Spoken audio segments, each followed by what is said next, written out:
next year may expire itong parachute to. So mga ka-brothers, magandang araw po sa inyo. At ready na tayo para i-vaccine natin si Xiaomi ng anti-parvo para sa parvovirus protection po niya. Kasi 14 days na po siya ngayon. Pumunta tayo dun sa kulungan para vaccine natin siya. At simple lang mga ka-brothers yung pag-vaccine natin.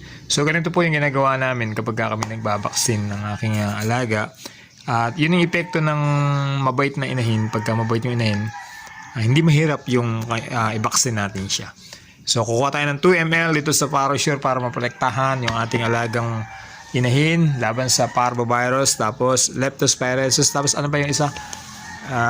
Hindi ko ganang mabanggit po mga kabrothers, hindi ko matandaan pero tatlo yung pinoprotektahan nitong ParoSure. So ang kagandahan naman na to, reusable to, hindi natin mauubos.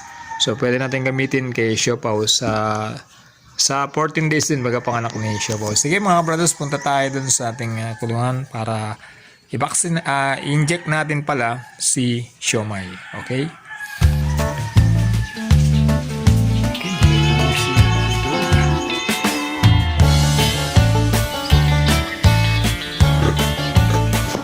So meron tayo rito ng disposable na sirens. So 3 ml pala itong nabili natin. Di bali 2 na lang, meron naman siya.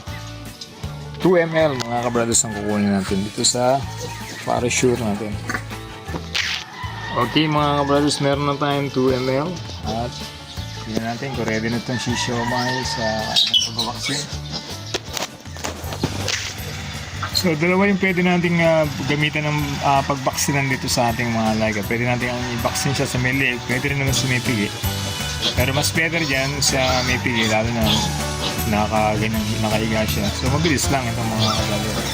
Mabilis lang yung ating gagawin pag-vaccine. So ready na natin mga brothers. So lapitan natin, tapos ito lang mga brothers ginagawa ko rin. O yan, tapos bitawan natin. So tapos lapitan natin yan ilang segundo. Dahan-dahan natin iturok yung ating anti-parvo.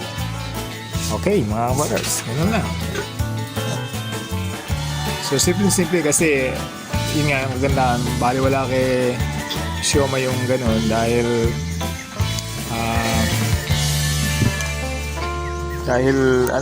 yun ang kagandahan ng mabait yung ating. So tapos na tayo mag-vaccine mga kabrothers. So hintayin natin yung ating 28 days naman para naman sa kanya hard cholera, yung ating protection naman para sa hard cholera. So yun, sabayan natin siguro yung ating mga privilege dun sa pag-vaccine natin noon. So salamat sa pandas sa tayo mag-vaccine ng anti-parvo. Ito basahin ko ako. Hindi maninaw mga kabrothers. So maraming salamat sa inyo mga brothers. Subscribe po yung ating channel na Brother is Not Repeat. Magandang tanghali po sa inyo lahat.